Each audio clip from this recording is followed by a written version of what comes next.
नमस्कार, आप देख रहे हैं चैत्र रथ। उत्तर प्रदेश के संभल में सोमवार को अलग नजारा दिखा। कभी कांग्रेस के लिए तमाम टीवी चैनलों पर मोर्चा संभालने वाले आचार्य प्रमोद कृष्णन मेजबान की भूमिका में थे। संभल में कल्की धाम के शिलान्यास समारोह का आयोजन था। पीएम नरेंद्र मोदी और सीएम योगी आदित्यनाथ इस कार्यक्रम में भाग लेने पहुंचे। कांग्रेसी नेताओं का अभाव दिखा। आचार्य प्रमोद एक समय में प्रियंका गांधी के गुरु माने जाते थे, लेकिन कल्की मंदिर के शिलान्यास समारोह में कांग्रेसी नेताओं का अभाव दिखा।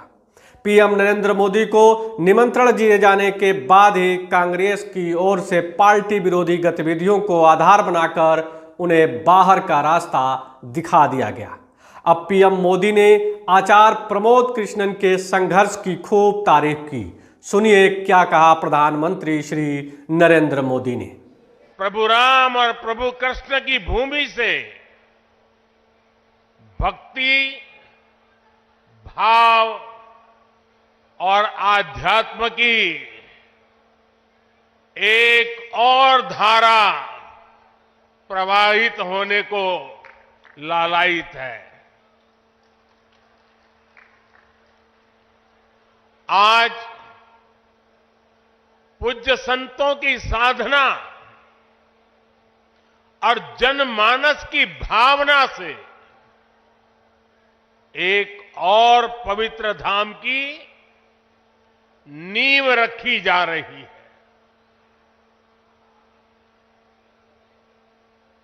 अभी आप संतों आचार्यों की उपस्थिति में मुझे भव्य कल्की धाम के शिलान्यास का सौभाग्य मिला है। मुझे विश्वास है कि कल्की धाम भारतीय आस्था के एक और विराट केंद्र के रूप में उभर कर सामने आएगा। मैं सभी देशवासियों को और विश्व के सभी श्रद्धालुओं को शुभकामनाएं देता हूं। अभी आचार्य जी कह रहे थे कि 18 साल की प्रतीक्षा के बाद आज ये अवसर आया है। वैसे भी आचार्य जी कई ऐसे अच्छे काम हैं जो कुछ लोग मेरे लिए ही छोड़ करके चले गए हैं।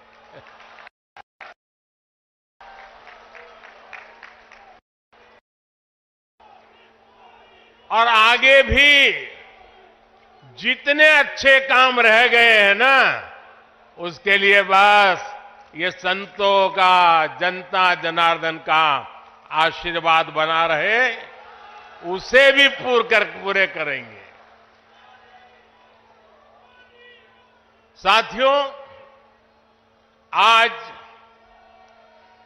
छत्रपति शिवाजी महाराज की जन्म जयंती भी है। ये दिन इसलिए और पवित्र हो जाता है और ज्यादा प्रेरणादायक हो जाता है। आज हम देश में जो सांस्कृतिक पुनरोदय देख रहे हैं, आज अपनी पहचान पर गर्व और उसकी स्थापना का जो आत्मविश्वास दिख रहा है, वो प्रेरणा हमें छत्रपति शिवाजी महाराज से ही मिलती है। मैं इस अवसर पर छत्रपति शिवाजी महाराज के चरणों में श्रद्धापूर्वक नमन करता हूं, उन्हें श्रद्धांजलि अर्पित करता हूं। साथियों, पिछले दिनों जब प्रमोद कृष्णन जी मुझे निमंत्रण देने के लिए आए थे, जो बातें उन्होंने बताई उसके आधार पर मैं कह रहा हूं कि आज जितना आनंद उनको हो रहा है, उससे अनेक गुना आनंद उनकी पूज्य माता जी की आत्मा जहां भी होगी उनको होता होगा।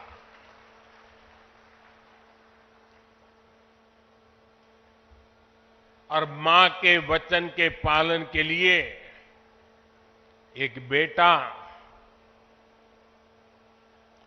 कैसे जीवन खपा सकता है, ये प्रमोद जी ने दिखा दिया।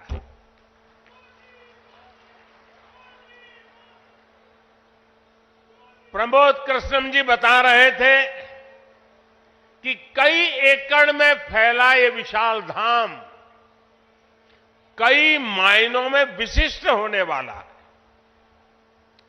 एक ऐसा मंदिर होगा, जैसा मुझे उन्होंने पूरा समझाया अभी, जिसमें 10 गर्भगृह होंगे और भगवान के सभी 10 अवतारों को विराजमान किया जाएगा।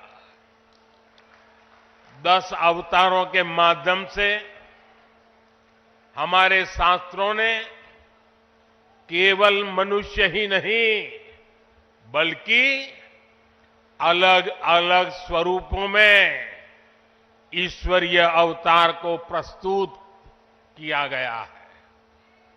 यानी हमने हर जीवन में ईश्वर की ही चेतना के दर्शन किए हैं।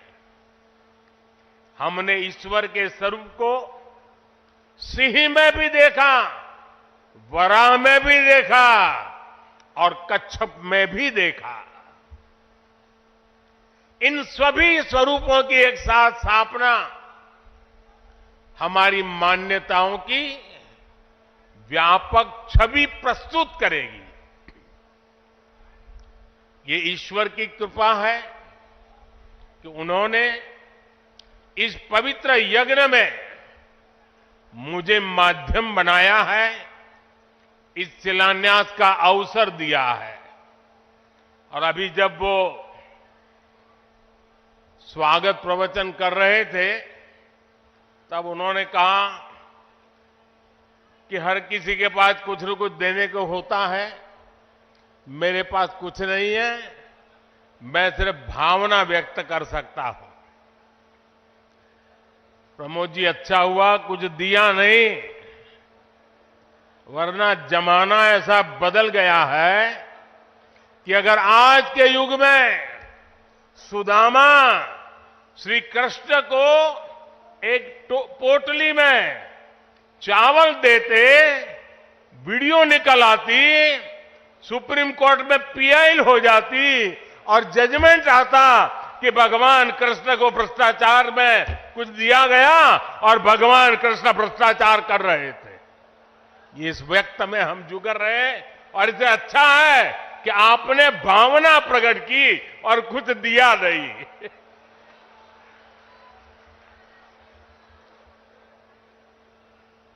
मैं इस शुभ कार्य में अपना मार्गदर्शन देने के लिए पधारे सभी संतों को भी नमन करता हूं। मैं आचार्य प्रमोद कृष्णम जी को भी बधाई देता हूं।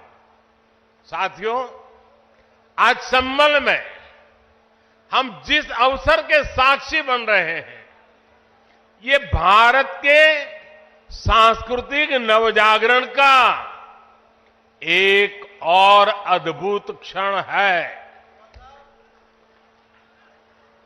अभी पिछले महीने ही 22 जनवरी को देश ने अयोध्या में 500 साल के इंतजार को पूरा होते देखा है। राम लला के विराजमान होने का वो अलौकिक अनुभव, वो दिव्य अनुभूति अब भी हमें भावुक कर जाती है। इसी बीच हम देश से सैकड़ों किलोमीटर दूर अरब की धरती पर अबू धाबी में पहले विराट मंदिर के लोकार्पण के साक्षी भी बने हैं। पहले जो कल्पना से भी परे था, अब वो हकीकत बन चुका है। और अब हम यहां संभल में भव्य कल की धाम के शिलान्यास के गवाह बन रहे हैं। भाई और बहनों, एक के बाद एक ऐसे आध्यात्मिक अनुभव, सांस्कृतिक गौरव के ये पल हमारी पीढ़ी के जीवन काल में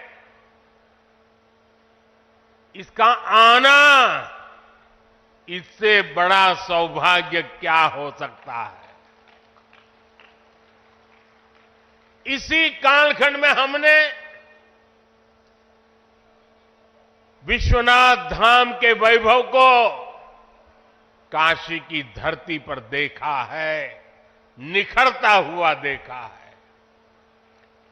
इसी कालखंड में हम काशी का कायाकल्प होते देख रहे हैं। इसी दौर में महाकाल के महालोक की महिमा हमने देखी है। हमने सोमनाथ का विकास देखा है, केदार घाटी का पुनर्निर्माण देखा है। हम विकास भी, विरासत भी, इस मंत्र को आत्मसात करते हुए चल रहे हैं। आज एक और हमारे तीर्थों का विकास हो रहा है, तो दूसरी ओर शहरों में हाई टेक इंफ्रास्ट्रक्चर भी तैयार हो रहा है। आज अगर मंदिर बन रहे हैं, तो देश भर में नए मेडिकल कॉलेज भी बन रहे हैं। आज विदेशों से हमारी प्राचीन मूर्तियां भी वापस लाई जा रही है और रिकॉर्ड संख्या में विदेशी निवेश भी आ रहा है। ये परिवर्तन प्रमाण है साथियों, और प्रमाण इस बात का है, समय का चक्र घूम चुका है। एक नया दौर आज हमारे दरवाजे पर दस्तक दे रहा है। ये समय है हम उस आगमन का दिल खोलकर स्वागत करें। इसलिए मैंने लाल किले से देश को विश्वास दिलाया था, यही समय है, सही समय है। साथियों, जिस दिन अयोध्या में राम मंदिर की प्राण प्रतिष्ठा हुई थी, तब मैंने एक और बात कही थी। 22 जनवरी से अब नए काल चक्र की शुरुआत हो चुकी है। प्रभु श्री राम ने जब शासन किया तो उसका प्रभाव हजारों वर्ष तक रहा। उसी तरह राम लला के विराजमान होने से अगले 1000 वर्षों तक भारत के लिए एक नई यात्रा का शुभारंभ हो रहा है। अमृत काल में राष्ट्र निर्माण के लिए पूरी सहस्त्र शताब्दी का यह संकल्प केवल एक अभिलाषा भर नहीं है, ये एक ऐसा संकल्प है जिसे हमारी संस्कृति ने, हर कालखंड में जी कर दिखाया है। भगवान कल्कि के विषय में आचार्य प्रमोद कृष्णम जी ने गहरा अध्ययन किया है। भगवान कल्कि के अवतार से जुड़े कई सारे तथ्य और शास्त्रीय जानकारियां भी आचार्य प्रमोद कृष्णम जी मुझे बता रहे थे। जैसे उन्होंने बताया कि कल्कि पुराण में लिखा है, शंबले वस तस्तस्य सहस्त्र परिवत्सरा, यानी भगवान राम की तरह ही कल्कि का अवतार भी हजारों वर्षों की रूपरेखा तय करेगा। इसलिए भाइयों और बहनों, हम ये कह सकते हैं कि कल्कि काल चक्र के परिवर्तन के प्रणेता भी है और प्रेरणा स्रोत भी है। और शायद इसीलिए कल्कि धाम एक ऐसा स्थान होने जा रहा है जो उन भगवान को समर्पित है जिनको अभी अवतार होना बाकी है।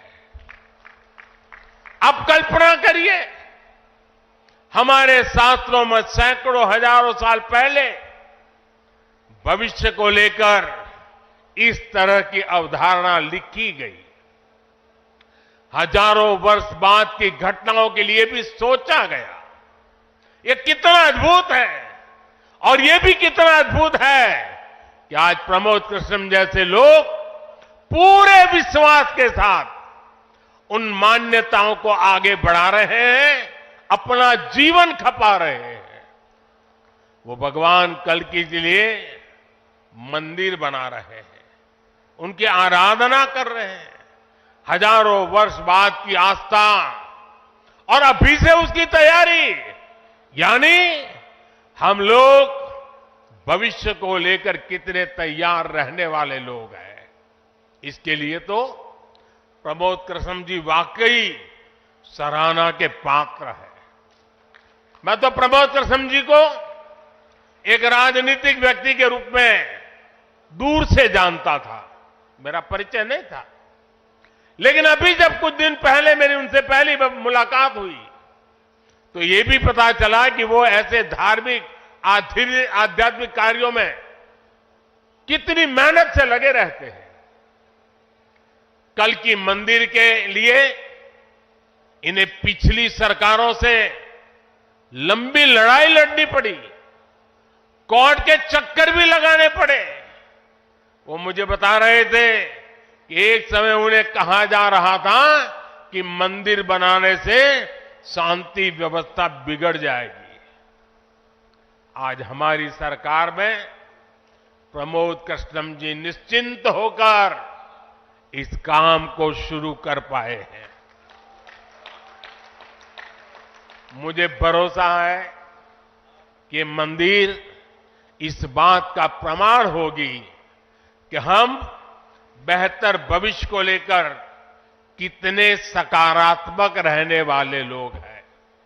साथियों, भारत पराभव से भी विजय को खींच करके लाने वाला राष्ट्र है। हम पर सैकड़ों वर्षों तक इतने आक्रमण हुए। कोई और देश होता, कोई और समाज होता तो लगातार इतने आक्रमणों की चोट से पूरी तरह नष्ट हो गया होता।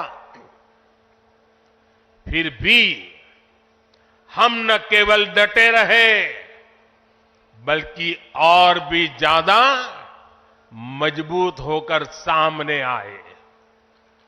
आज सदियों के वो बलिदान फलीभूत हो रहे हैं। जैसे कोई बीज वर्षों के अकाल में पड़ा रहा हो, लेकिन जब वर्षा काल आता है तो वो बीज अंकुरित हो उठता है। वैसे ही आज भारत के अमृत काल में भारत के गौरव, भारत के उत्कर्ष और भारत के सामर्थ्य का बीज अंकुरित हो रहा है। एक के बाद एक हर क्षेत्र में कितना कुछ नया हो रहा है। जैसे देश के संत और आचार्य नए मंदिर बनवा रहे हैं, वैसे ही मुझे ईश्वर ने राष्ट्र रूपी मंदिर के नवनिर्माण का दायित्व सौंपा है। मैं दिन रात राष्ट्र रूपी मंदिर को भव्यता देने में लगा हूं, उसके गौरव का विस्तार कर रहा हूं। इस निष्ठा के परिणाम भी हमें उसी तेजी से मिल रहे हैं। आज पहली बार भारत उस मुकाम पर है जहां हम अनुसरण नहीं कर रहे हैं, उदाहरण पेश कर रहे हैं। आज पहली बार भारत को टेक्नोलॉजी और डिजिटल टेक्नोलॉजी के क्षेत्र में संभावनाओं के केंद्र के रूप में देखा जा रहा है। हमारी पहचान इनोवेशन हब के तौर पर हो रही है। हम पहली बार दुनिया की 5वीं सबसे बड़ी अर्थव्यवस्था जैसे बड़े मुकाम पर पहुंचे हैं। हम चंद्रमा के दक्षिण ध्रुव तक पहुंचने वाले पहले देश बने हैं। पहली बार भारत में वंदे भारत और नमो भारत जैसी आधुनिक ट्रेनें चल रही है। पहली बार भारत में बुलेट ट्रेन चलने की तैयारी हो रही है। पहली बार हाईटेक हाईवे, एक्सप्रेसवे का इतना बड़ा नेटवर्क और उसकी ताकत देश के पास है। पहली बार भारत का नागरिक, चाहे वो दुनिया के किसी भी देश में हो, अपने आप को इतना गौरवान्वित महसूस करता है। देश में सकारात्मक सोच और आत्मविश्वास का ये जो ज्वार हम देख रहे हैं, एक अद्भुत अनुभूति है। इसलिए आज हमारी शक्ति भी अनंत है और हमारे लिए संभावनाएं भी अपार है। साथियों, राष्ट्र को सफल होने के लिए ऊर्जा सामूहिकता से मिलती है। हमारे वेद कहते हैं, सहस्त्र शीर्षा पुरुष, सहस्त्र शीर्षा पुरुष, सहस्त्राक्ष सहस्त्रपाद, अर्थात निर्माण के लिए हजारों, लाखों, करोड़ों हाथ है। गतिमान होने के लिए हजारों, लाखों, करोड़ों पैर है। आज हमें भारत में उसी विराट चेतना के दर्शन हो रहे हैं। सबका साथ, सबका विकास, सबका विश्वास और सबका प्रयास, इस भावना से हर देशवासी एक भाव से, एक संकल्प से राष्ट्र के लिए काम कर रहा है। आप पिछले 10 वर्षों में कार्यों के विस्तार को देखिए। 4 करोड़ से ज्यादा लोगों को प्रधानमंत्री आवास योजना के तहत पक्के घर,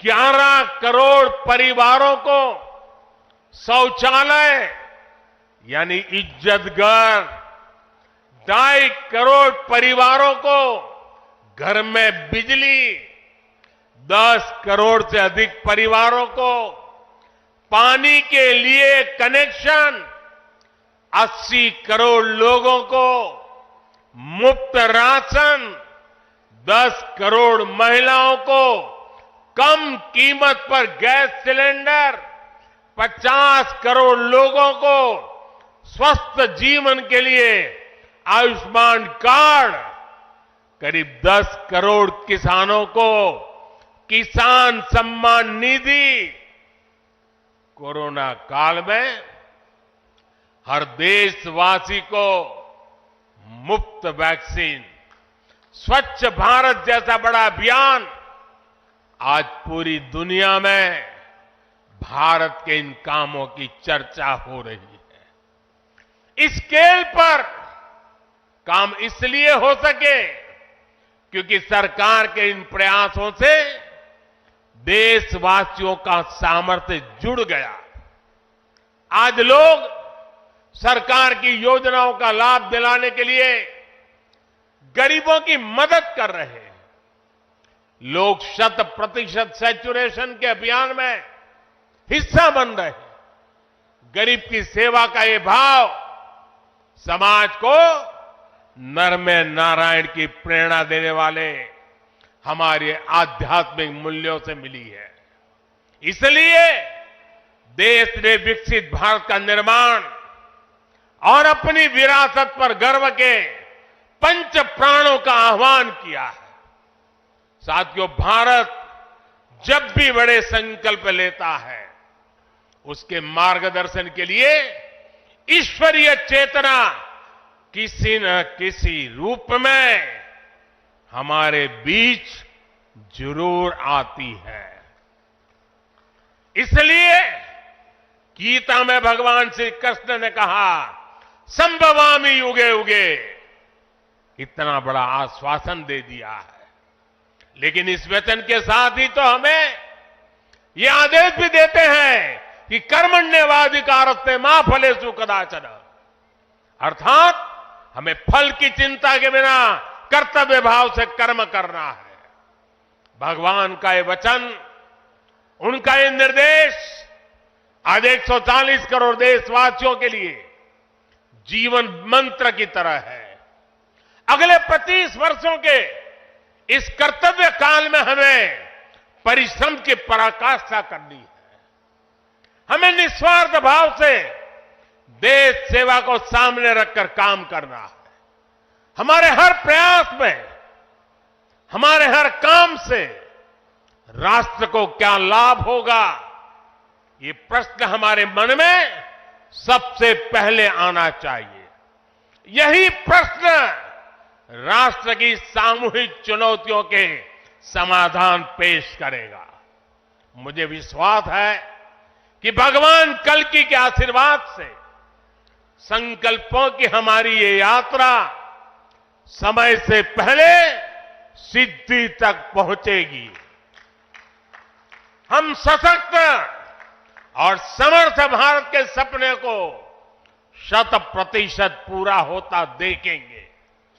इसी की कामना के साथ आप सभी का मैं बहुत बहुत धन्यवाद करता हूं और इस भव्य आयोजन के लिए और इतनी बड़ी तादाद में संतों के आशीर्वाद प्राप्त करने के लिए मैं हृदय से प्रणाम करते हुए अपनी वाणी को विराम देता हूं।